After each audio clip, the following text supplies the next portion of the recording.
It is extremely important to me to know what's in the food that I'm feeding my family. I'm Sarah with WTI, and I know that these dried black soldier fly larvae are 100% natural, high protein, high in calcium treat for my chickens.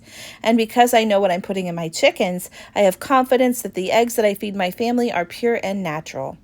My chickens absolutely love these treats. I've been giving them out to them for about a month, and they're still excited every morning when I come out to tell them how beautiful they are and to spoil them with treats.